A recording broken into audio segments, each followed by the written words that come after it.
El 24 de noviembre de 2023, justo en la mañana del Black Friday, un hombre inglés de 57 años llamó al 911 con una voz tan tranquila que helaba la sangre. Mi esposa acaba de suicidarse con un disparo. Pero cuando la policía entró en la casa de Warner Robins, Georgia, solo encontró a una mujer de 63 años desnuda sobre la cama, con la cabeza destrozada por un mazo de goma, el cuello lleno de marcas de dedos y absolutamente ninguna pistola en toda la vivienda. En menos de 30 minutos de pasear al perro por la mañana, el marido tuvo tiempo de deshacerse del arma homicida y del teléfono móvil en un canal de desagüe cercano a la casa y montar una escena falsa perfecta. Nadie imaginaba que detrás de aquel matrimonio que parecía un cuento de hadas iniciado en Tinder apenas un año antes se escondía un plan migratorio gélido, un amorío clandestino en Florida y un mensaje enviado por error que empujó a una esposa bondadosa hacia un camino sin salida. Todo el vecindario conocía a la señora Ann. Así llamaban a Lucille Ann McManus, una mujer cuya bondad parecía irradiar desde el porche de su casa en Wake Forest Drive.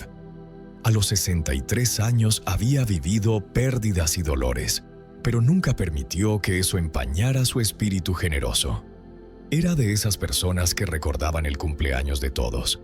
Saludaba con entusiasmo desde el jardín cuando pasaba un vecino y trataba a su nieta Jessica Terrell más como hija que como nieta.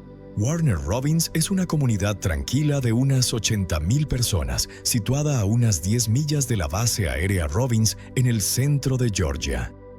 Es de esos lugares donde los delitos violentos son raros y los vecinos realmente se preocupan unos por otros. Para la señora Ann era el sitio perfecto para construir un hogar multigeneracional. Vivía en la misma casa con Jessica y 2 bisnietos, formando un hogar bullicioso lleno de risas y vida familiar. La señora Ann llevaba años viuda, y aunque encontraba una inmensa alegría en su papel de matriarca, una soledad inevitable se colaba en los momentos de silencio. Era una mujer que había vivido plenamente, que había amado con intensidad, pero que aún creía que había espacio para la compañía en sus últimos años.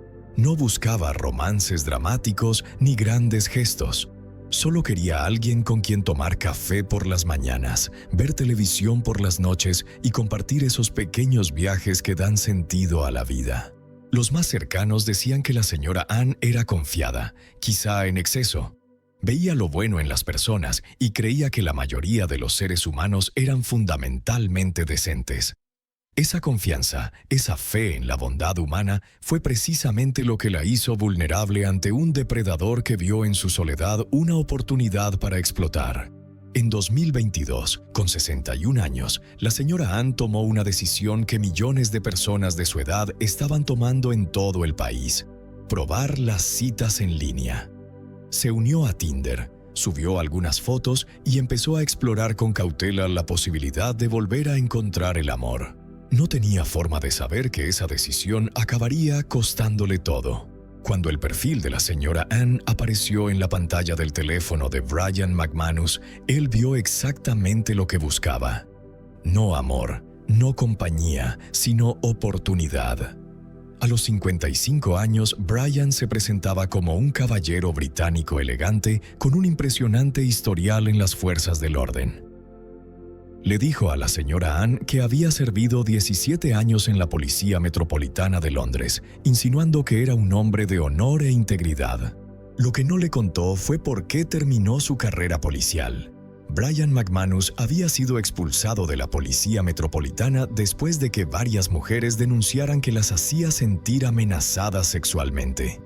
Las quejas fueron tan graves que acabaron con su carrera en la aplicación de la ley en completa vergüenza, pero nada de eso aparecía en su perfil de Tinder. En su lugar, creó una imagen diseñada para atraer exactamente al tipo de mujer que era la señora Ann. Alguien que buscaba estabilidad, respetabilidad y afecto genuino. Las conversaciones en línea avanzaron rápidamente a llamadas telefónicas y luego a encuentros en persona. Brian seducía de la forma en que lo hacen los manipuladores expertos.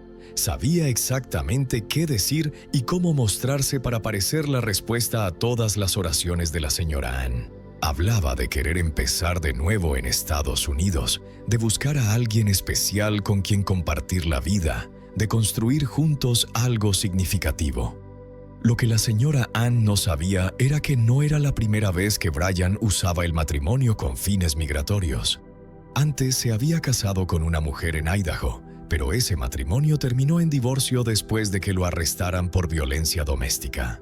El patrón de usar y desechar mujeres ya estaba bien establecido, pero Brian fue cuidadoso y no reveló nada de eso a su nueva presa.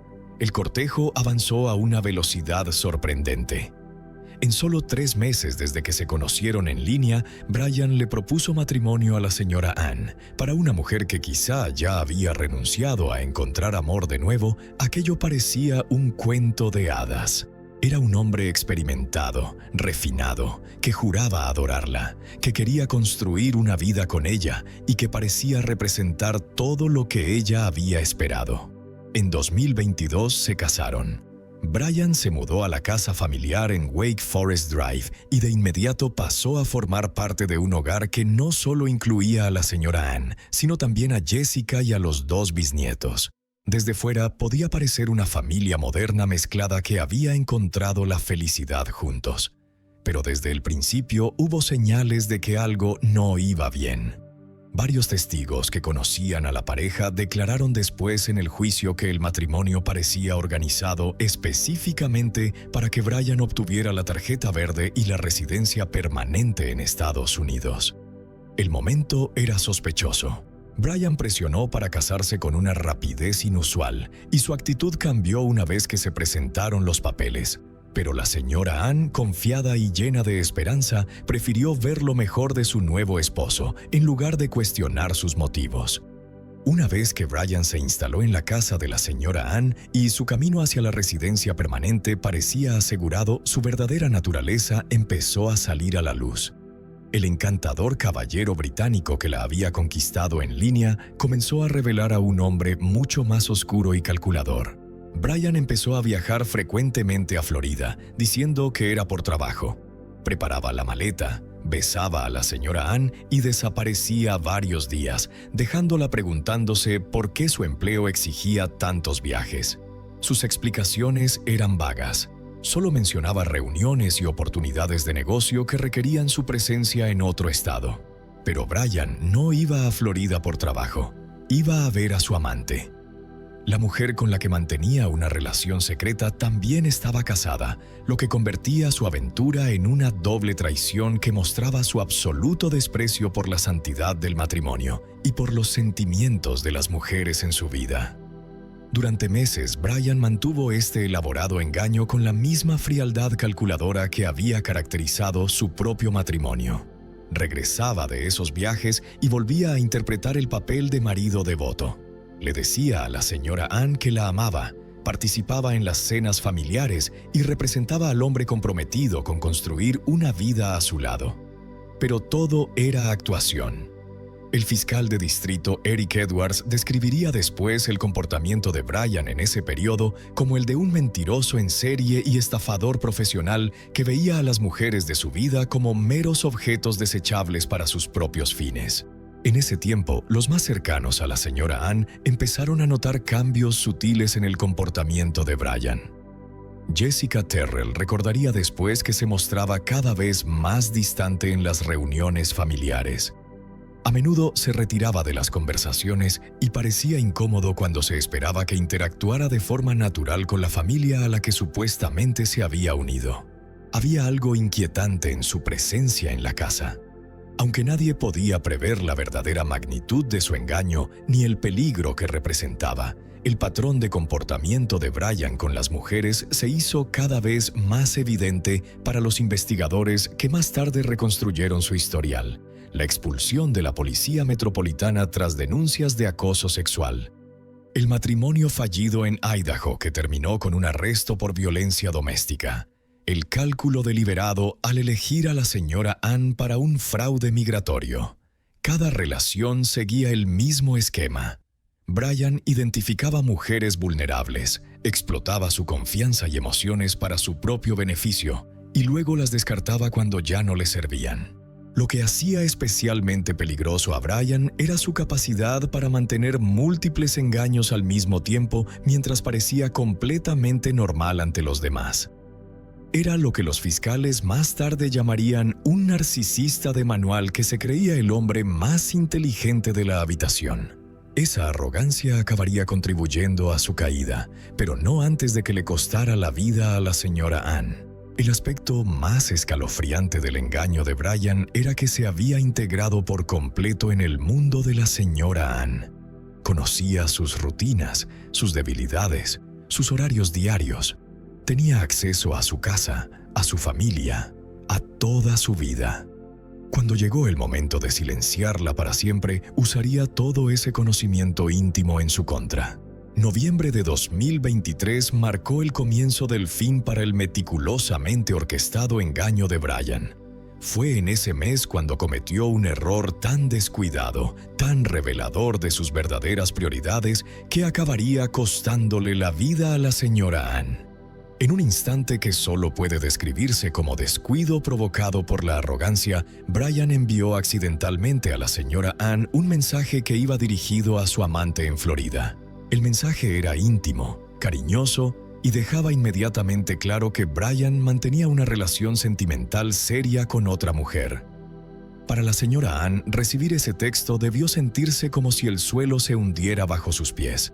El hombre con el que se había casado, al que había entregado su corazón y su hogar, no solo la engañaba, sino que esa otra relación parecía tener un significado emocional mucho más profundo que la que mantenía con ella.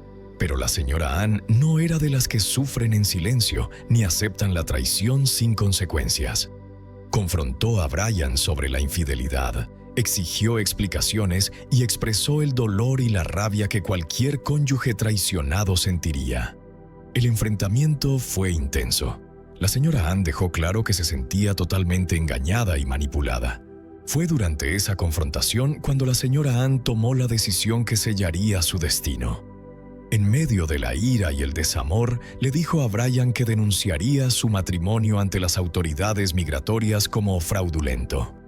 Amenazó con exponer el engaño sobre el que se había construido toda su relación. Para Brian, esa amenaza era una catástrofe. Si la señora Ann cumplía su palabra, sería deportado de inmediato al Reino Unido. La tarjeta verde, el único propósito de su matrimonio, le sería revocada. Pero en lugar de enfrentar las consecuencias de su engaño, en lugar de asumir la responsabilidad por la red de mentiras que había tejido, Brian empezó a considerar algo inimaginable. En su mente, el problema no era su comportamiento ni su matrimonio falso. El problema era la propia señora Ann. Se había convertido en un obstáculo, en una amenaza para sus planes. Y en la visión del mundo de Brian, las mujeres incómodas eran desechables. La transformación de esposo a potencial asesino no ocurrió de la noche a la mañana, pero sucedió con la misma frialdad calculadora que había caracterizado todos los demás aspectos de la relación de Brian con la señora Ann. Empezó a planear su asesinato. A las 9:10 de la mañana del 24 de noviembre de 2023, el Departamento de Policía de Warner Robins recibió una llamada al 911 que expondría uno de los asesinatos más calculados en la historia reciente de Georgia. El llamante era Brian McManus y su voz era escalofriantemente tranquila cuando informó lo que afirmó era el suicidio de su esposa. «Acabo de volver de pasear al perro», le dijo al operador.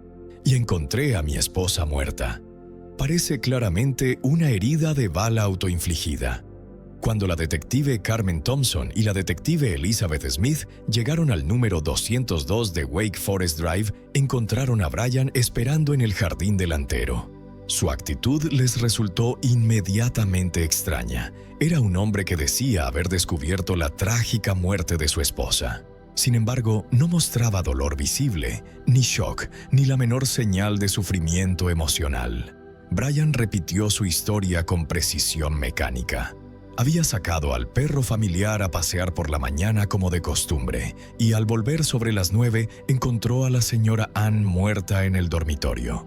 Dijo que ella se había disparado, aunque no podía explicar dónde había ido a parar el arma. Cuando los agentes entraron en la casa, supieron de inmediato que algo estaba mal. El cuerpo de la señora Ann fue hallado desnudo, atravesado sobre la cama con graves heridas en la cabeza, totalmente incompatibles con un disparo. No había ninguna pistola en la casa, ni casquillos, ni residuos de pólvora. Lo que encontraron en su lugar fue una escena de violencia abrumadora. La sangre cubría paredes y techo en patrones que indicaban un ataque prolongado y brutal. Las heridas en la cabeza de la señora Ann eran tan graves que quedaba claro que había sido golpeada repetidamente con un objeto pesado. Aún más preocupante fue el comportamiento de Brian mientras la policía procesaba la escena.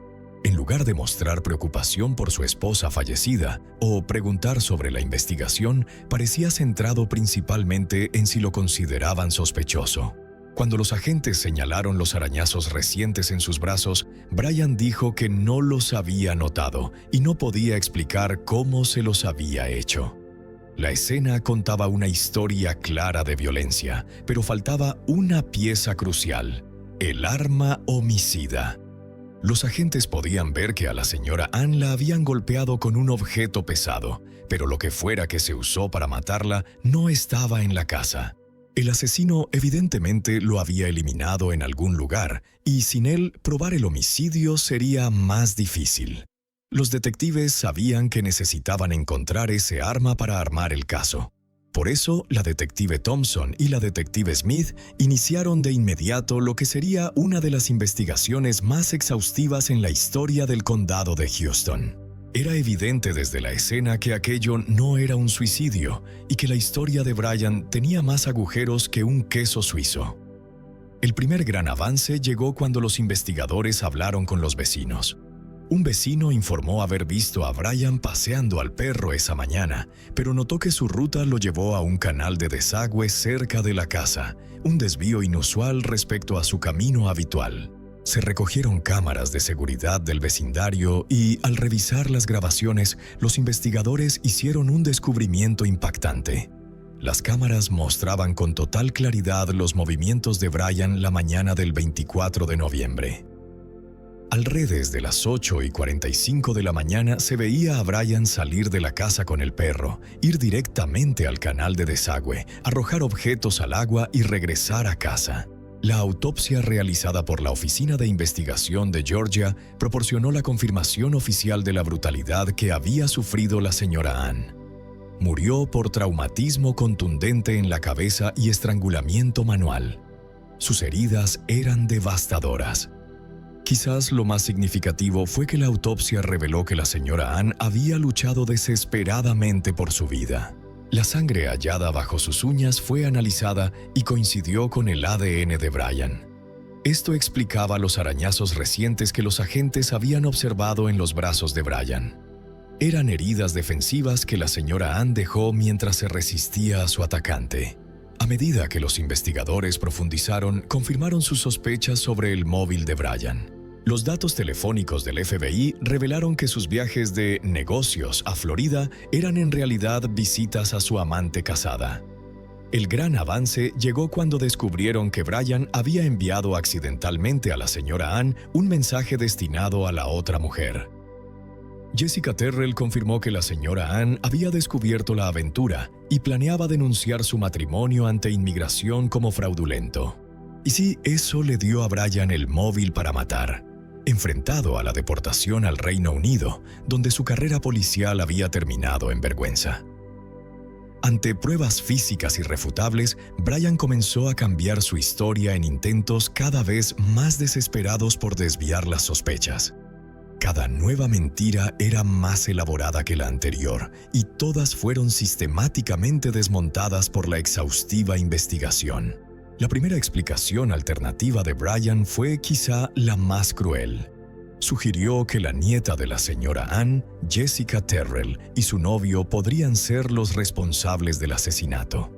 No era solo un intento de escapar de la responsabilidad.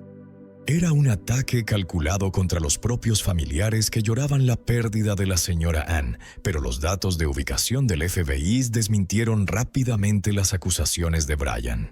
Los datos mostraban concluyentemente que tanto Jessica como su novio estaban a varias millas de la casa durante el periodo en que ocurrió el asesinato. Cuando su intento de culpar a la familia falló, Brian pasó a su siguiente historia preparada. Sugirió que la señora Ann podría haber sido asesinada durante un robo o invasión de domicilio que salió mal. Según esa versión, intrusos desconocidos habían entrado en la casa, matado a la señora Ann por motivos poco claros y luego huyeron sin llevarse nada de valor. Pero esa historia se derrumbó de inmediato al ser examinada. Los investigadores no encontraron señales de entrada forzada en ninguna parte de la propiedad. Las grabaciones de las cámaras de seguridad proporcionaron la prueba final que destruyó las teorías alternativas de Brian. Las cámaras solo mostraban a dos personas presentes en la casa durante el periodo relevante, la señora Ann y el propio Brian. No había evidencia de ninguna tercera persona entrando o saliendo de la propiedad en ningún momento. A medida que cada historia de Brian era demostrada falsa, su comportamiento se volvía más errático. Seguía insistiendo en su inocencia mientras cambiaba simultáneamente su relato para intentar explicar las nuevas pruebas descubiertas. Ese patrón convenció a los investigadores de que no estaban frente a un viudo afligido, sino ante un asesino calculador dispuesto a decir cualquier cosa para evitar asumir la responsabilidad de sus actos. Con todas las historias alternativas de Brian desacreditadas, las pruebas pintaron un cuadro claro de lo que realmente había sucedido. Brian había esperado a que la señora Ann terminara su ducha matutina, la atacó con el mazo de goma y, cuando eso no la mató de inmediato, la estranguló con sus propias manos. Luego limpió metódicamente, eliminó las pruebas durante su paseo con el perro y llamó al 911 para reportar un falso suicidio. El 25 de noviembre de 2023, solo 24 horas después del asesinato, Brian McManus fue arrestado y acusado de homicidio con malicia. El juicio comenzó el 7 de julio de 2025. Durante 6 días, los fiscales presentaron pruebas de ADN, grabaciones de seguridad de Brian deshaciéndose del arma homicida y testimonios sobre su patrón de explotar mujeres. Brian no mostró emoción alguna durante todo el proceso, ni siquiera cuando se enfrentó a pruebas de su violencia contra la señora Ann. Tras 2 horas de deliberación, el jurado declaró a Brian McManus culpable de asesinato. El 16 de julio de 2025 fue sentenciado a cadena perpetua sin posibilidad de libertad condicional. El juez Edward D. Luckmeyer le dijo: «Básicamente le destrozaste el cráneo a otro ser humano. Brian nunca volverá a ser libre. El asesinato devastó a la familia de la señora Ann». Jessica Terrell declaró ante el tribunal: «No puedo decirle cuánto lo siento y lo egoísta que me siento por no haber comido con ella el almuerzo de Acción de Gracias el día antes de que la golpearan brutalmente hasta la muerte». Otra nieta describió a la señora Ann como mi hermosa, bondadosa y amorosa Mim, arrancada de mi familia de forma extremadamente brutal por un monstruo egoísta y sanguinario. El dolor de la familia se agravó por los intentos de Brian de culparlos a ellos del asesinato que estaban llorando. Edwards describió a Brian como un sociópata maligno que ve a las mujeres de su vida como objetos desechables. El caso destacó la vulnerabilidad de los adultos mayores que buscan compañía y la importancia de reconocer el comportamiento depredador en las relaciones. Lucille Ann McManus merecía vivir plenamente sus últimos días en los brazos de la familia que tanto amaba y protegía. Sin embargo, cayó en manos de un depredador sanguinario que solo la veía como una pieza en su tablero migratorio. Recordemos siempre a la señora Ann, no como víctima, sino como una mujer que eligió vivir con todo el corazón. Cálida, generosa y siempre convencida de que en este mundo aún había lugar para la bondad. Ese mismo corazón la hizo vulnerable ante Brian McManus, pero también fue ese corazón el que la convirtió en una luz que nunca se apagará en todos aquellos a los que alguna vez tocó. En una mañana que parecía tranquila en Georgia, la llamada al 911 de una adolescente de 17 años, Jan, hizo estremecer a toda la comunidad. Ella dijo, con la voz temblorosa, que su madre y su padrastro habían sido encontrados muertos justo en la cama, frente a los ojos de su hermanita de 5 años, que ni siquiera alcanzaba a entender qué estaba pasando. A primera vista, todo parecía un allanamiento seguido de un tiroteo en la oscuridad de la noche. Pero cuando la policía empezó a seguir los rastros más frágiles en las redes sociales, la historia se abrió en una dirección completamente distinta. La propia chica había publicado en TikTok varios videos llenos de insinuaciones, en los que hablaba de que dentro de un año ella y su hermana encontrarían a sus padres asesinados a tiros en su propia casa. Y luego, no mucho tiempo después, la hija que había llorado suplicando justicia para sus padres se convirtió en el nombre leído en una orden de arresto. El caso al principio prácticamente no llamó la atención de los medios, deslizándose en silencio como cientos de otros expedientes. Pero 4 meses y medio más tarde, cuando la policía anunció de manera inesperada la detención de Sarah Grace Patrick, la historia dio un giro inmediato. Los investigadores contaron que empezaron a sospechar cuando Sarah publicó una serie de videos en TikTok sobre el luto de su familia. Desde imágenes en las que lloraba porque extrañaba a su madre, hasta quejas sobre el hecho de que ya no había nadie presente en los hitos más importantes de su vida. Los videos originales habían desaparecido, pero las copias difundidas por otras cuentas fueron más que suficientes para causar revuelo. Ella relataba el shock de ver a su hermanita gritar y llamar a sus padres en aquel dormitorio maldito. Hablaba del sentimiento de culpa por no haberse levantado antes para encontrarlos ella misma antes que la niña de 5 años. Todos esos gestos, vistos por encima, podrían interpretarse simplemente como la reacción habitual de una adolescente lidiando con la pérdida. Pero para la policía, al juntar esas piezas, empezaron a formar un cuadro diferente. Un cuadro en el que la psicología, la conducta en Internet y las huellas digitales dejaban de ser solo dolor, para convertirse en las primeras pistas que apuntaban a la principal sospechosa del caso. Sarah había creado varios videos que llamaron bastante la atención en TikTok. En una de las tendencias más populares, Ellos no lo saben, montó imágenes de su madre y su padrastro como fondo y dejó una frase con un matiz de profecía escalofriante. En ella insinuaba que, en el plazo de un año, ella y su hermana de 5 años tendrían que presenciar cómo sus padres eran asesinados a tiros dentro de su propia casa, y que ellos ya no tendrían la oportunidad de verla graduarse, caminar hacia el altar, ni siquiera decirse un último adiós.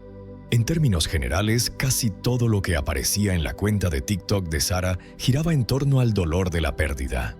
Videos familiares yendo a la iglesia, confesiones de cuánto los extrañaba, e incluso fragmentos en los que hablaba de cómo su salud mental estaba al límite después de la tragedia. Visto desde fuera, este tipo de contenido no es nada raro en la era de las redes sociales. Todo el mundo se ha cruzado alguna vez con videos cargados de emoción en TikTok, y no todas las personas que publican cosas así son delincuentes ni tienen malas intenciones. Pero la forma en que Sarah se expresaba, desde la frecuencia, el tono emocional hasta las insinuaciones, obligaba a detenerse y pensar. Algunos de sus comportamientos se percibían como auténticas campanas de alerta, que hacían que los espectadores se preguntasen si aquello era solamente dolor o si escondía algo más inquietante. En particular, lo que hizo que los investigadores pusieran la lupa sobre ella no fueron solo esos videos, sino también el hecho de que, durante varios meses, Sarah se puso en contacto de manera activa con múltiples creadores de contenido de crímenes reales en TikTok para que hablaran del caso de su familia. Una de esas personas fue Janice, dueña de una cuenta con más de 160,000 seguidores. Janice contó que el día 3 de junio Sarah le envió un mensaje directo, pidiéndole que investigara el caso Brock y diciéndole que se trataba de sus padres. La chica describió que en un jueves cualquiera del mes de febrero alguien había irrumpido en su casa mientras ella y su hermana de 5 años estaban allí. Había asesinado a tiros a su madre y a su padrastro y los había dejado abandonados para que las 2 hermanas los encontraran a la mañana siguiente. Esos relatos, enviados con un tono desesperado pero llenos de detalles, llamaron la atención de Janice. Y para la policía se convirtieron en las primeras piezas de un rompecabezas que abría una nueva línea de investigación sobre Sarah Grace Patrick. Janice respondió a aquel mensaje de Sarah expresándole sus condolencias y al día siguiente Sarah le envió otro texto, diciendo que si ella podía hacer un contenido llevando el caso a los medios, tendría un impacto enorme. Pocos días después, el día 5 de junio, Janice publicó un video sobre el caso de Christine y James Brock, contando todo lo que había podido encontrar en los noticieros locales, que en realidad no era mucho, y pidiendo a sus seguidores que si alguien tenía información sobre el caso, se pusiera en contacto con la policía, ya que la investigación llevaba meses estancada sin avances significativos. Después de que Janice subiera el video sobre los Brock, Sarah dejó varios comentarios en la publicación. Primero agradeciéndole por difundir el caso y después respondiendo a algunos usuarios. En uno de los comentarios, alguien preguntó qué arma se había utilizado para asesinar a la pareja. Y Sarah respondió con un emoji de pistola de agua, dando a entender que se había usado un arma de fuego. Otra persona comentó a modo de especulación que pensaba que el asesino tenía que ser alguien conocido de la familia. Y allí Sarah también le respondió, diciendo que definitivamente sí, porque conocía bien la casa. En una entrevista con la revista People después del arresto de Sarah, Janice contó que había recibido correos electrónicos de esa misma persona, en los que Sarah describía con detalle la escena del crimen. En la entrevista, Janice dijo que, al recordar todo eso ahora, le parecía bastante escalofriante, porque daba la sensación de que Sarah estaba reviviendo digitalmente el crimen y que la precisión de los datos que manejaba ya le había llamado la atención incluso antes de que se supiera de su detención. Pero Sarah no solo contactó con Janice, también escribió a Ofelia, dueña de otra cuenta de TikTok que también aparecía en pantalla, con más de 12 millones de seguidores, una plataforma realmente enorme. En su cuenta, Ofelia se dedica a hablar del duelo, ya que su hijo de 18 años fue asesinado a tiros en el año 2022. Según Ofelia, la cuenta de Sarah Grace le envió un mensaje privado el día 16 de abril, diciéndole que necesitaba urgentemente una madre y que estaba atravesando una situación extremadamente difícil. Aunque Ofelia no se especializaba en relatar casos de crímenes reales como Janice, Sarah igualmente le habló del caso Brock. Después de que esta joven contactara con personas de tanta influencia, hasta el momento la policía no ha hecho públicas pruebas concretas sobre lo que han reunido para detener y acusar a Sarah por la muerte de su madre y de su padrastro.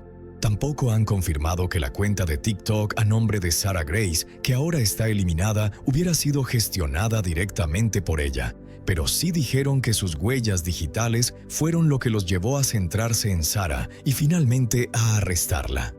Por eso, se cree que Sarah buscaba que el contenido que subía sobre el caso se volviera viral de alguna manera, y que esa fue la razón por la que recurrió a la ayuda de estos creadores de contenido. A estas alturas, es evidente que este caso ha desatado una ola de debates y especulaciones, sobre todo porque se han conocido muchos detalles de la vida familiar que apuntan a que probablemente el entorno en casa no era el más sano. Y eso ha llevado a muchas personas a justificar las acciones de las que se acusa a Sarah, diciendo que si realmente lo hizo, de algún modo se entiende. Pero como ya mencioné antes, Sarah vivía en la casa con su hermano menor, su madre Christine y su padrastro James, y su infancia y adolescencia estuvieron marcadas por muchas complicaciones. Tras un divorcio tormentoso entre sus padres, con conflictos legales relacionados con el abuso de sustancias y acusaciones mutuas, Doniel Patrick y Christine Brock habían estado casados alrededor de 10 años y tuvieron 2 hijos, Sarah y Donnie. En el año 2018, sin embargo, Doniel decidió presentar la demanda de divorcio y pidió la custodia de los 2 hijos debido al consumo de drogas y alcohol por parte de Christine. Aún así, en aquel acuerdo de divorcio, el juez le otorgó la custodia a Christine, mientras que Doniel solo podía ver a sus hijos 2 fines de semana al mes y durante las vacaciones. Doniel decidió apelar ese acuerdo, y se supo que en noviembre de 2019 presentó una solicitud de custodia de emergencia, alegando que el nuevo novio de Christine, James Brock, había expuesto a las niñas al consumo de metanfetamina y marihuana. Según los documentos judiciales de aquella época, Sarah, que entonces tenía solo 11 años, le dijo a la policía que sabía que había drogas en la casa y que Christine y James las estaban consumiendo. Y añadió además que no se sentía segura en ese hogar. En aquella ocasión, Sarah expresó su deseo de irse a vivir con su padre y afirmó que su madre estaba de acuerdo con ello. Es importante señalar que en ese momento James se encontraba en libertad condicional por delitos relacionados con el consumo de drogas que incluían precisamente metanfetamina y marihuana. La solicitud de custodia de emergencia fue aceptada inicialmente a favor de Doniel, pero solo 5 días más tarde fue revocada, después de que Christine acusara a Doniel de haber violado el acuerdo de custodia del divorcio al abusar deliberadamente del alcohol mientras tenía a los niños y tratar de dañar su reputación ante ellos. En marzo de 2020 se emitió una orden judicial que establecía la custodia compartida de manera equitativa para ambos padres, y 7 meses después Sarah decidió mudarse con Doniel durante los días de semana y pasar solo los fines de semana con su madre. Ya en el año 2022 ocurrió un incidente bastante preocupante que podría reflejar parte de la dinámica entre James y Christine. James denunció que Christine había estampado el coche familiar contra un costado de un granero donde él se encontraba, con la única intención de atropellarlo. Y no solo eso, dentro del vehículo iba también la hija menor de ambos, que en ese momento tenía apenas 3 años. El hijo de Christine, Donnie, también presenció los hechos. Según la denuncia por agresión, daños materiales y amenazas de muerte, Christine había estado abusando de medicamentos recetados en los días previos. James presentó la denuncia, pero posteriormente decidió retirarla. Después de todos esos episodios terribles, la pareja terminó casándose en diciembre de 2023.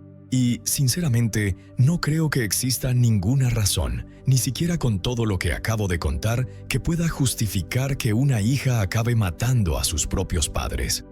Pero aún así me parece importante mencionar todo esto para que podamos entender el contexto completo de la familia, el entorno en el que vivía, las dinámicas y las posibles razones que pudieron influir en la forma en que la chica se comportó. Aún así, repito, nada de eso es motivo para que alguien asesine a otra persona. Lo digo porque he visto que cierto sector del público a veces cree que cuando alguien es víctima o vive en un entorno extremadamente difícil y complicado, si esa persona reacciona matando a alguien, entonces hay quien sale a decir, y lo he visto en los comentarios, que pobrecita, es que vivía en un ambiente horrible, sus padres no se llevaban bien y eso la llevó a cometer el crimen. Quiero dejar claro que eso no es una razón válida ni una justificación, porque no estamos hablando de un momento en el que ella se estuviera defendiendo de un ataque inmediato. No se trata de defenderse de una agresión y que las cosas se salgan de control hasta que alguien muere. Cuando hay planificación, cuando las cosas suceden de una forma casi milimétricamente preparada, ya no podemos seguir hablando de pobrecita, la víctima. Esta persona tomó la decisión de matar, y eso lo cambia todo. La policía ha dicho que Sarah se entregó el pasado día 8 de julio junto con su padre, después de que le presentaran una montaña de pruebas físicas y digitales en su contra. Pero lo cierto es que, de cara al público, hasta ahora no se conoce nada más que indicios circunstanciales y ciertos comportamientos inusuales por parte de Sarah, que son precisamente los que les he contado. Pero suponiendo que las autoridades realmente tengan pruebas de peso, por su parte, Doniel está convencido de que su hija es inocente y ha manifestado su apoyo en diferentes redes sociales, principalmente en Facebook, donde es más activo. En una entrevista con un medio de comunicación, Doniel dijo que Sarah era una adolescente como cualquier otra y que jamás haría algo así. También se quejó de que la policía local no siguió los protocolos adecuados a la hora de interrogar a su hija. Doniel contó que en un momento en el que parecía ser solo una entrevista sencilla, le pidieron que se tomara un descanso. Él salió del cuarto y cuando volvió encontró que estaban interrogando a Sara sin su permiso. También afirmó que durante el interrogatorio, Sara mencionó los nombres de varios amigos de la familia que ella creía que podrían estar involucrados en el crimen, pero que la policía ignoró esas sospechas. El portavoz de la oficina del sheriff del condado declaró que uno de los motivos por los que pensaron en Sara fue que no había señales de entrada forzada en la casa y que tampoco parecía haber habido un robo. Además, había una transmisión en vivo en la que se veía a Sara dando un elogio en el funeral de su madre. Los investigadores creen que el discurso de Sara fue un intento de desviar la atención, aunque admiten que todavía no han encontrado un motivo claro que explique por qué ella habría cometido estos asesinatos. La abuela de Sara, llamada Denise Nolan, también ha defendido públicamente a su nieta y ha cuestionado la solidez del caso de la fiscalía, alegando que todo se basa en especulaciones porque no existe nada que la vincule directamente con el crimen. Denise aseguró que su nieta se encontraba completamente angustiada y desesperada porque no entendía lo que estaba pasando. En la audiencia de imputación, la fiscalía presentó 2 cargos de asesinato y 2 cargos de agresión con agravantes. Más adelante, en otra audiencia, añadieron 2 cargos de homicidio malicioso junto con 2 cargos por posesión de armas. También se decidió que Sara sería juzgada como adulta. En esa misma audiencia, muchos amigos y allegados de la familia se levantaron en defensa de Sara. Algunos incluso llevaron camisetas con mensajes de apoyo a la joven. Por otro lado, Ben Berner, el pastor de la iglesia a la que asistía la familia Brock, incluida Sara, salió a defenderla afirmando que era una joven respetuosa, trabajadora, profundamente creyente y muy arraigada a su fe cristiana, que participaba con frecuencia en las actividades de la comunidad. Según el pastor, Sara tomó por cuenta propia la decisión de bautizarse y asistía a los servicios religiosos con regularidad, no solo los domingos, sino que realmente se involucraba en ir a la iglesia. Añadió que Sara lo ha llamado varias veces desde la cárcel para escuchar la palabra de Dios y participar de las actividades de algún modo. Otra persona que habló en defensa de la joven dijo que hacer daño a alguien simplemente no estaba en su naturaleza ni en su carácter. Aseguró que ella siempre había sido extremadamente amable, respetuosa y, sobre todo, paciente. Los allegados de Sara le pidieron al tribunal que al menos se le permitiera esperar el juicio en casa junto a su familia. Sin embargo, la familia de James Brock exigió al juez que la mantuviera en prisión. Kim Burl, hermana de James, declaró: «Si la acusada es capaz de matar a sus propios padres de una forma tan brutal, temo por mi propia seguridad y por la de mi familia y amigos. Les ruego que tengan eso en cuenta en su decisión». También señaló que la familia de Sara cree en su inocencia y tiene recursos económicos para apoyarla, y que eso, sumado a lo que describió como un comportamiento manipulador, podría facilitar que huyera. Tristan Brock, el hijo mayor de James de un matrimonio anterior, también habló ante el tribunal y afirmó que ha vivido una pesadilla desde que asesinaron a su padre. Tristan estaba seguro de que, si Sara salía de la cárcel, preferiría huir antes que enfrentarse al juicio. La fiscalía argumentó que concederle una libertad parcial representaría un riesgo de fuga considerable y que ella podría intimidar a los testigos, en particular a su hermana menor, a quien consideran una testigo clave en el caso. Finalmente, el juez dijo que veía motivos de gran preocupación sobre la posibilidad de que Sara intentara huir si quedaba en libertad bajo fianza o de que representara un peligro para los testigos. Por ello, decidió que debía permanecer en prisión. El juez también fijó la fecha del juicio para el día 5 de enero de 2026. Así que este es un caso especial, porque en Internet hay muchas dudas sobre su responsabilidad, y si observamos en conjunto todo lo que se sabe públicamente, hay que decir que publicar videos en TikTok buscando llamar la atención, o los comportamientos que ella ha mostrado, no son pruebas suficientes por sí solos para concluir que realmente tenga algo que ver con los asesinatos. Pero es importante recordar que todas las demás pruebas en manos de la Fiscalía no son públicas. No es información a la que podamos acceder. Por eso, no estoy diciendo que ella sea la culpable, pero supongo que si la fiscalía ha decidido proceder es porque ya cuenta con algo lo bastante contundente como para llevarla a juicio. Porque si hubiera otras personas que también fueran sospechosas, la investigación se ampliaría y no tendrían por qué detener a nadie hasta tener pruebas más firmes.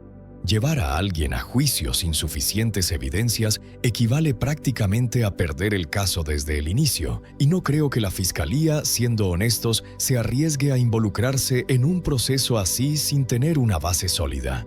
Pero lo que hace que este caso sea realmente particular no se limita a los debates sobre las pruebas o a lo razonable de la decisión de la fiscalía. Lo más llamativo es cómo la opinión pública se ha dividido de forma tan marcada. Una parte está convencida de que Sara no es más que una adolescente atrapada en una situación desgarradora, convertida en el blanco más fácil para que la policía cierre un caso complicado. La otra parte cree que sus acciones, sus palabras y sus huellas digitales encajan demasiado bien como para tratarlas como simples coincidencias. Algunos sostienen que si Sara fuera realmente la autora, toda la cadena de videos, comentarios y mensajes que dejó en las redes sería una especie de confesión indirecta, una forma de liberar emociones que ni ella misma lograba controlar.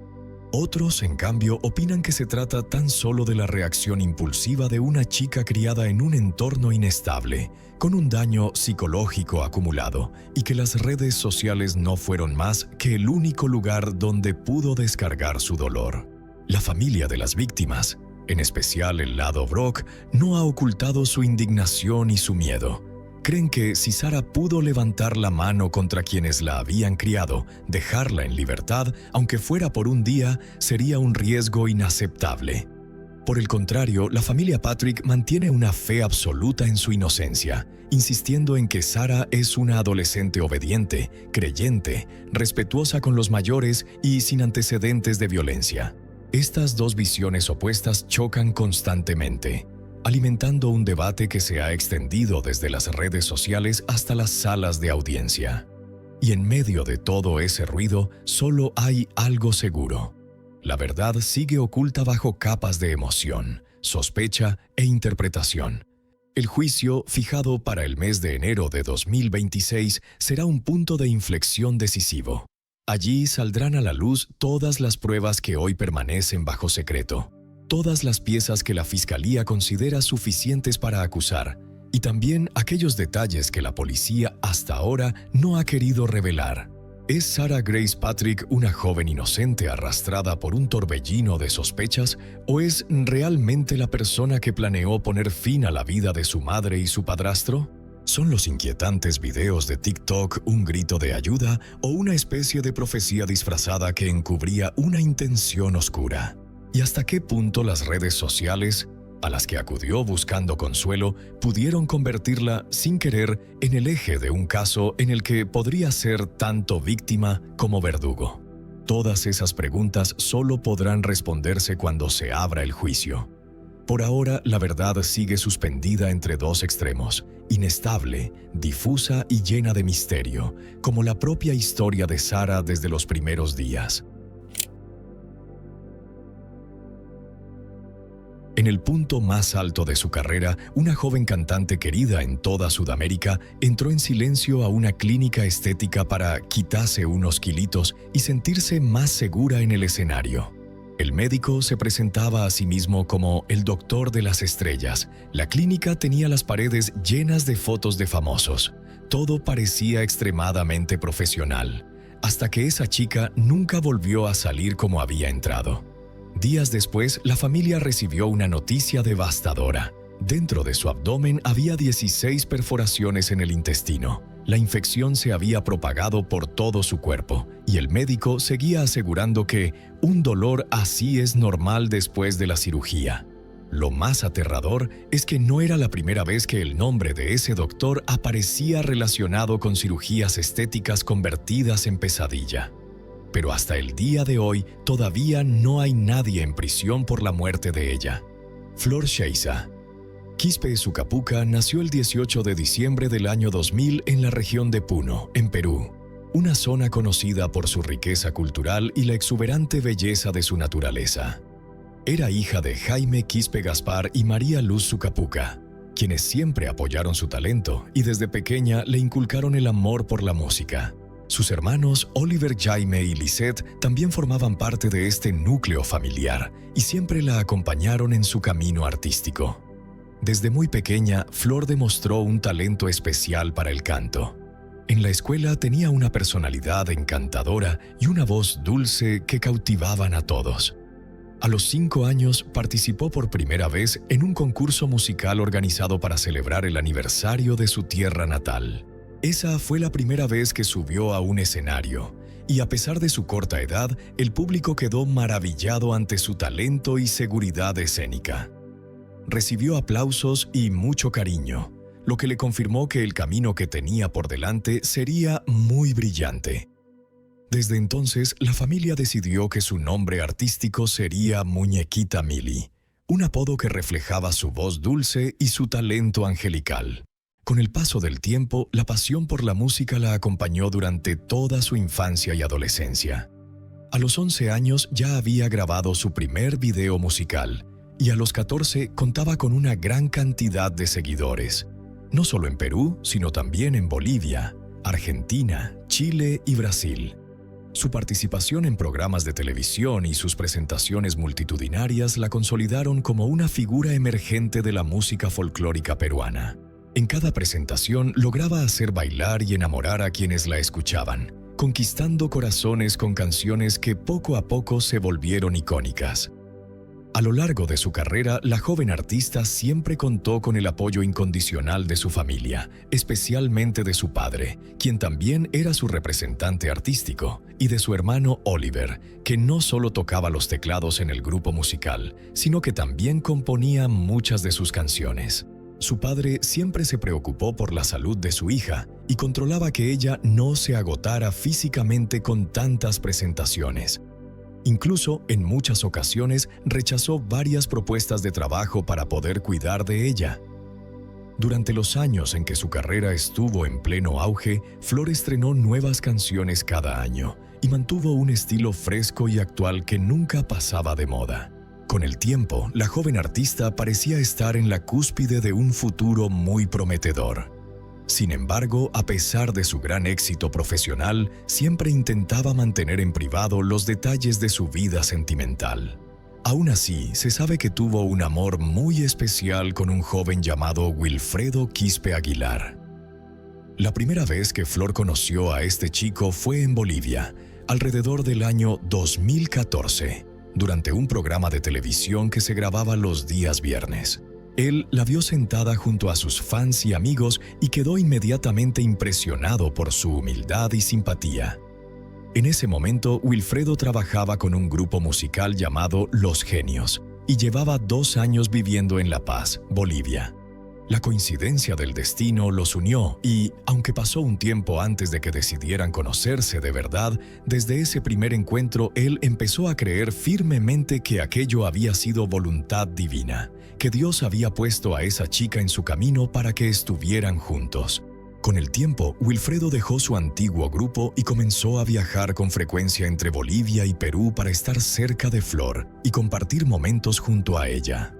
Desde el primer día, todos decían que el amor entre ellos era sincero, fuerte y puro. Pero además de conquistar el corazón de Flor, Wilfredo también se unió al grupo musical que la acompañaba en sus presentaciones. En este grupo, él tocaba el bajo eléctrico con gran destreza. Demostraba su talento en cada presentación, y en los videos también se podía ver cómo dominaba el instrumento con una precisión impresionante. El chico además se convirtió en creador de contenido en Internet. En sus redes sociales compartía videos graciosos con sus seguidores. Interpretaba versiones de cumbias sureñas, conquistando aún más popularidad en el mundo digital. En resumen, se puede decir que la relación entre Flor y este chico parecía estar llena de felicidad y complicidad, y las expectativas estaban puestas en que ambos pudieran vivir su amor al máximo. Incluso soñaban con la posibilidad de casarse en el futuro. La pareja se convirtió en una historia de amor admirada por muchos, y sus seguidores estaban atentos a cualquier noticia sobre ellos, con la esperanza de que la relación siguiera floreciendo. A pesar de convertirse en madre, Flor continuó activa en su carrera y compartió muchos momentos especiales con su hijo en las redes sociales. Su historia se convirtió en un ejemplo de amor y talento, y aparecía en numerosos comentarios donde los fans expresaban su cariño por la pareja que había conquistado sus corazones. Las últimas semanas de vida de la cantante estuvieron marcadas por presentaciones en diferentes ciudades. Se la veía feliz, compartiendo su talento con el público y dejando mensajes emotivos de empoderamiento en sus redes, como uno que publicó por el Día Internacional de la Mujer. Sin embargo, como suele suceder en las redes sociales, no todos los comentarios eran positivos y detrás de la sonrisa de Flor se escondía un gran dolor. Ella no se sentía cómoda con su cuerpo. Debido al embarazo, había aumentado algunos kilos y eso la convirtió en blanco de críticas por parte de algunos seguidores en redes sociales. Recibía muchos comentarios negativos sobre su físico y, influenciada por todo esto, decidió someterse a una cirugía para eliminar el peso que ella consideraba que le sobraba. Después de ver un video en el que otra joven cantante peruana llamada Yarita recomendaba a un cirujano plástico que la había operado y la hacía lucir radiante, Flor decidió hacerse la cirugía con ese especialista. Se trataba del Dr. Víctor Hugo Barriga Fong, de 38 años, un hombre oriundo de Chimbote que había estudiado medicina humana y se había especializado en cirugía plástica y reconstructiva. Había trabajado en varios hospitales y clínicas de la zona y era miembro de la Sociedad Peruana de Cirugía Plástica. Además, estaba completamente habilitado por el Colegio Médico del Perú para ejercer la profesión. Víctor era conocido por operar a figuras famosas del país y por sus videos en redes sociales donde mostraba las cirugías que realizaba. También había compartido escenario y aparecido en un video musical de la cantante Yarita, a quien ya mencionamos, lo que hizo que su rostro se volviera conocido en el mundo artístico como el cirujano de las estrellas. Antes de eso, Flor había consultado a otro especialista para hacerse la liposucción, pero este le había recomendado que esperara unos 15 días, ya que quería que ella bajara un poco de peso. Sin embargo, Flor estaba decidida y no quiso esperar. Quería aprovechar los días feriados de la Semana Santa para recuperarse, ya que después tenía muchos contratos y presentaciones que no podía posponer. Fue así como la joven tomó la decisión de poner su vida en manos del Dr. Víctor, quien le aseguró que tendría un cuerpo perfecto. De esta forma, la última presentación de Flor fue el 23 de marzo del año 2024. En ese concierto se la veía saludable, interactuó con el público y lucía muy feliz, sin imaginar que esa sería la última presentación de su vida. Porque solo 4 días después de ese concierto, el 27 de marzo, acudió a una clínica llamada Santa Catalina para someterse a una liposucción abdominal, además de un aumento de glúteos. Según le había comentado el médico, esta cirugía duraría unas 8 horas y se consideraba una intervención menor. La familia de Flor confiaba en que se trataba de un procedimiento de rutina y dejó todo en manos del cirujano. Pero lo que parecía ser una simple cirugía estética se convirtió en una tragedia que los marcaría para siempre. Tras salir de la operación, Flor sentía algunas molestias y dolores, pero el médico le dijo que todo era normal y que en unos días estaría perfecta y le daría el alta. Sin embargo, con el paso de las horas, la situación comenzó a empeorar y ella empezó a experimentar dolores mucho más intensos, especialmente en la zona del estómago, y estos no cedían. Las enfermeras comenzaron a administrarle analgésicos y a pesar de que ella seguía con molestias, no recibió más atención. Al principio, sus parientes pensaron que eran dolores normales, pero la situación se agravó el 29 de marzo. Esa noche, las lágrimas y los gritos de Flor reflejaban su angustia y sufrimiento extremo, lo que hizo que su familia empezara a sospechar que estaba muy grave y que la salud de la joven se deterioraba rápidamente. Para el día 1 de abril, fue sometida a una segunda operación, la cual fue realizada por el hermano de Víctor, Jonathan Barriga Fong, quien en las redes se hacía llamar Dr. Fong Bariátrico.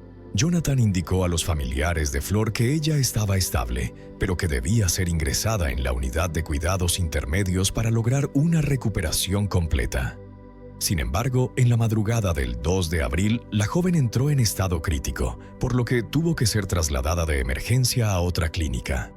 Algunos medios difundieron imágenes en las que se veía a la joven siendo trasladada en una camilla, entubada y con un balón de oxígeno. Parecía estar agonizando a causa de un dolor intenso. Mientras tanto, Víctor intentaba dar una impresión de control y calma, asegurando a los familiares de Flor que ella estaría bien.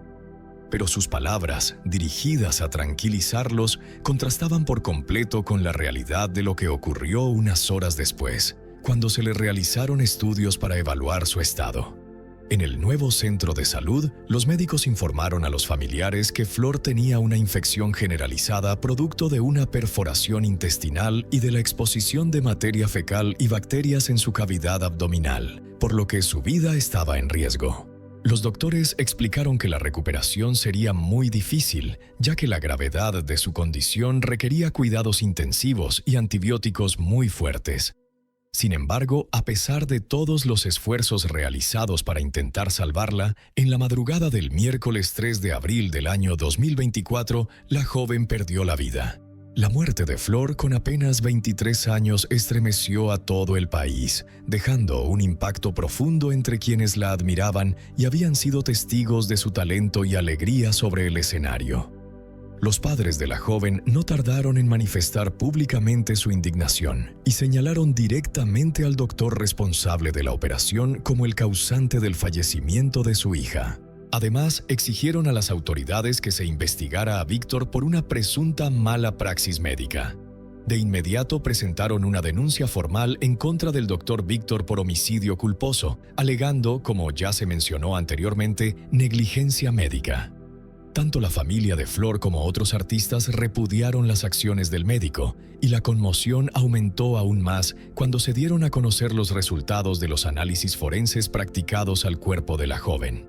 Según estos análisis, la causa de la muerte había sido una septicemia derivada de complicaciones postoperatorias, y el cuadro final fue una peritonitis aguda producto de múltiples laceraciones intestinales. El cuerpo de Flor presentaba 16 perforaciones en el intestino, las cuales habían provocado esa peritonitis aguda que no fue atendida adecuadamente y que podría haberse evitado con una intervención oportuna. El médico que realizó la cirugía y otros profesionales que estuvieron involucrados, entre ellos su hermano Jonathan, enfrentaron fuertes sospechas y cuestionamientos por la atención que le habían brindado a la joven. La indignación social provocó que las autoridades actuaran con rapidez. La fiscalía, junto con la policía, inició las investigaciones para esclarecer todos los hechos. Las primeras pesquisas revelaron que la clínica no contaba con el personal especializado ni con los equipos necesarios para realizar una cirugía tan delicada. Además, se determinó que el lugar no tenía permisos para efectuar intervenciones quirúrgicas, sino que solo tenía autorización para operar como consultorio médico.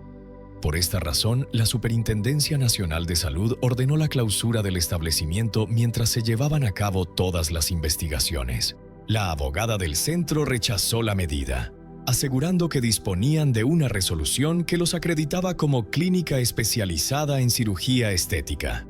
Por su parte, la Sociedad Peruana de Cirugía Plástica y Estética anunció que citaría a Víctor para determinar si había transgredido los códigos de ética profesional y si había existido alguna negligencia en su actuación. A raíz de la muerte de Flor, salieron a la luz otras denuncias en contra de este médico por parte de algunas figuras públicas, entre ellas Maricielo Efio, una reconocida actriz y bailarina, Cintia Vigil, una diseñadora de modas, y Samara Lobatón, una estrella de las redes sociales y de programas de telerrealidad. Todas ellas acusaron al cirujano de mala praxis. En el caso de Maricielo, su denuncia databa del año 2023, cuando el médico le causó deformaciones en el abdomen, un ombligo deforme y problemas emocionales después de una cirugía estética. Ella exigió una indemnización por daños y lo calificó de carnicero. En el caso de Cintia, sufrió graves infecciones luego de que el doctor le inyectara una sustancia nociva, no especificada, pero distinta al ácido hialurónico. lo que le ocasionó complicaciones que requirieron 9 intervenciones adicionales. Samahara confesó que casi fallece después de su cirugía, ya que desarrolló septicemia debido a una inyección. En su caso, ella aceptó $30,000 para no denunciarlo y recibió apoyo económico del médico durante un año. Estas denuncias evidenciaban un patrón de prácticas médicas cuestionables, por lo que el Colegio Médico del Perú anunció la apertura de una investigación ética en contra de Víctor, aunque también confirmó que él seguía habilitado como cirujano plástico y reconstructivo. Debido a la ola de denuncias, Víctor emitió un comunicado en sus redes sociales lamentando el fallecimiento de Flor y también aseguró que él no había sido responsable de los hechos. Explicó que la liposucción se había realizado en dicha clínica, pero que se trataba de una cirugía ambulatoria, por lo que la joven supuestamente se había ido a su casa. Afirmó que al principio pensaron que sus dolores eran normales, propios de este tipo de procedimientos, y por eso no la atendieron de inmediato. Asimismo, desmintió las denuncias hechas por las otras artistas, afirmando que las complicaciones en sus procedimientos habían surgido porque ellas no siguieron sus recomendaciones médicas y no asistieron a sus sesiones de masajes y drenaje. Lo que estaba marcado en rojo eran todas las fechas genovinas. Así, en medio de todo el escándalo mediático, los familiares y amigos de Flor se reunieron en su ciudad natal para darle el último adiós. La despedida fue emotiva y llena de dolor, como se reflejó en las palabras y gestos de sus amigos, familiares y seguidores. Además, fue una despedida multitudinaria y muy sentida. La población la recibió con cariño y respeto en una ceremonia que incluyó un homenaje en las calles, donde cantaron sus canciones, y un entierro en el cementerio local. Miles de personas acompañaron el funeral, expresando su dolor y exigiendo justicia. En especial, criticaban la actuación del médico involucrado. Pedían justicia. El hermano mayor de Flor pidió justicia y lamentó profundamente su pérdida, prometiendo que no permitirían que todo quedara en el olvido. Por su parte, Wilfredo, recordemos que era el novio de Flor, escribió en sus redes sociales una despedida llena de amor y lamentos. Sus palabras reflejaban la impotencia y el enorme vacío que sentía tras la partida de Flor. Mientras los allegados de la joven cantante vivían su duelo, la investigación continuaba su curso.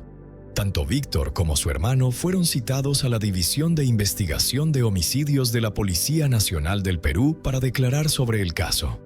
El médico tuvo que acudir acompañado por 4 guardaespaldas para evitar posibles agresiones por parte de los familiares y amigos de la joven. Su abogada brindó algunas declaraciones sobre la diligencia, mientras que él salió de las instalaciones sin atender a la prensa, en medio de los gritos de quienes clamaban justicia por Flor. En los días siguientes, Víctor volvió a la sede de la fiscalía para brindar su testimonio, pero nuevamente optó por el silencio. Sin embargo, en un giro inesperado de los acontecimientos, su hermano Jonathan reveló detalles impactantes sobre la intervención quirúrgica que se le había practicado a Flor, la cual había culminado con la extracción de 15 centímetros de su intestino. La cirugía había sido necesaria por complicaciones posteriores a la liposucción, la cual se llevó a cabo después de identificar que un segmento del intestino de la joven no mostraba movimiento ni funcionamiento adecuados. Según Jonathan, el procedimiento se complicó debido a la adherencia del intestino a una cicatriz interna, un fenómeno frecuente en este tipo de cirugías, pero que en este caso tuvo consecuencias fatales. Para intentar justificar la drástica medida tomada después de la operación, él advirtió que era necesario retirar toda esa porción del intestino, ya que no se recuperaría. A juicio del abogado de la familia de Flor, la confesión, junto con el informe forense, no dejaba duda alguna de que se había producido una perforación intestinal durante la liposucción. Según detalló, durante el procedimiento se utilizó una cánula, a la cual se le aplicó una fuerza desmedida, lo que provocó la penetración y perforación del intestino, causando, como ya sabemos, y tal como se indicó en los informes forenses, 16 laceraciones en esa zona. Continuando con los detalles de aquella perforación, se explicó que cuando se perfora un intestino, lo primero que ocurre, de forma evidente, es la salida de materia fecal y, debido a esto, también la liberación de millones de bacterias. La materia fecal se impregnaba rápidamente en el peritoneo y esto lo inflamaba. Esta condición se conoce como peritonitis, una situación extremadamente grave, de vida o muerte, que requiere una intervención inmediata. No obstante, la abogada defensora contradijo esta versión, argumentando que no había evidencia de que la peritonitis hubiese sido causada directamente por la cirugía, por lo que debían esperar otras pruebas para contar con evidencias que ella considerara concluyentes. Lo que despertaba aún más preocupación entre quienes seguían el caso era que, según el abogado de la familia, esos 15 centímetros de intestino no aparecían por ningún lado, por lo que exigieron al médico involucrado que presentara los restos para esclarecer las circunstancias que habían rodeado los hechos. La desaparición de esta evidencia generó dudas sobre la transparencia de la investigación y comenzó a alimentar sospechas en torno al caso, el cual dio un giro importante cuando la Fiscalía reclasificó el delito de homicidio culposo a homicidio doloso simple, argumentando que Víctor era consciente de la gravedad del estado de Flor y que no había actuado a tiempo para salvarla. No obstante, 14 días después, la fiscal encargada fue relevada de su cargo por exceder los plazos y no justificar claramente la nueva tipificación del delito. Esto generó una gran preocupación en la familia de Flor, quienes temían que el caso quedara en la impunidad. Asimismo, denunciaron que la abogada defensora de Víctor había intentado en varias oportunidades llegar a un acuerdo con ellos para evitar mayores repercusiones. Incluso les ofreció dinero, pero los familiares de Flor rechazaron todas esas posibilidades. Debido a la gran presión mediática generada por el caso, Víctor decidió eliminar sus redes sociales, aunque posteriormente las reactivó sin brindar ninguna explicación sobre lo ocurrido y publicando imágenes de celebridades a las que había operado con éxito. Eso sí, limitó los comentarios para evitar las críticas. El hecho de que no hubiera avances en la investigación generó mucha preocupación en la familia de Flor. Y aunque se organizaron algunas manifestaciones para exigir justicia cuando se cumplió un año de los hechos, aún no habían obtenido ninguna resolución. Los familiares de la joven se reunieron para recordarla y reiteraron su pedido de justicia. Los seguidores de la cantante también se sumaron a las muestras de cariño y exigieron celeridad en el proceso. Sin embargo, en la actualidad, más de un año después de la muerte de Flor, la incertidumbre y el dolor persisten en su familia, que continúa esperando respuestas y acciones concretas por parte de las autoridades. El único avance que se ha dado hasta ahora fue a finales del mes de junio del año 2025, cuando la Superintendencia Nacional de Salud impuso el cierre definitivo de la Clínica Santa Catalina.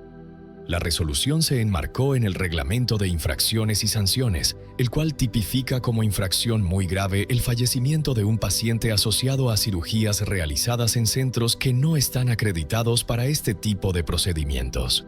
La clínica también dejó de formar parte del Registro Nacional de Instituciones Prestadoras de Servicios de Salud y se solicitó el retiro de su licencia de funcionamiento.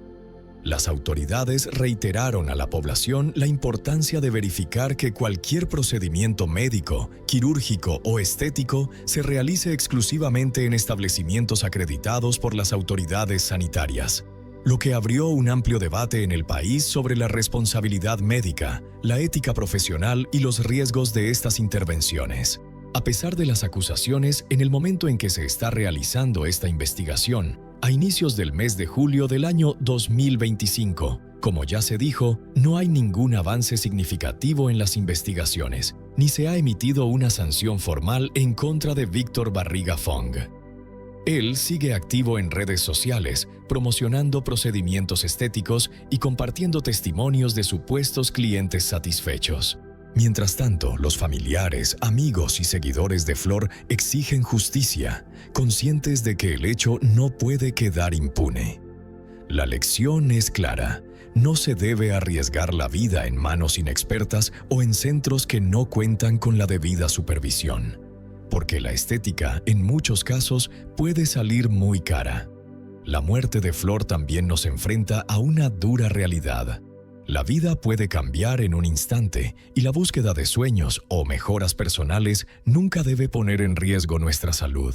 Esta tragedia no solo rompió a la familia de Flor, sino que dejó una profunda conmoción entre quienes la admiraban. Su historia se ha convertido en una advertencia poderosa sobre los riesgos de creer en promesas de belleza rápida, promesas que parecen inofensivas pero que pueden arrebatar un futuro brillante. Esta tragedia expone el lado oscuro de un sector estético sin control, en el que una sola decisión poco reflexionada puede transformar el deseo de cambiar en un viaje sin retorno. Su partida no solo destrozó a una familia, sino que dejó un vacío doloroso en la comunidad de quienes la quisieron y admiraron. Cada canción, cada video, cada sonrisa que alguna vez ofreció al público se ha convertido ahora en un instante congelado para siempre, como un recordatorio de los sueños que quedaron inconclusos. Y hasta el día de hoy, mientras el caso sigue sin una respuesta definitiva, la espera de justicia continúa pesando sobre el corazón de quienes se quedaron. Muchos se preguntan cómo una vida tan joven y prometedora no fue mejor protegida. ¿Cómo pudo terminar en silencio entre cuatro paredes de una clínica que no cumplía con los estándares necesarios? Al final, lo que queda de esta historia es una lección costosa que cualquiera debería recordar. Ninguna belleza vale la pena si el precio es la propia seguridad. Una persona puede cambiar su apariencia, pero nadie puede intercambiar su vida. Y a veces, lo más importante no es perseguir la imagen que otros esperan ver, sino aprender a escuchar al propio cuerpo, respetar sus límites y elegir caminos que no nos destruyan.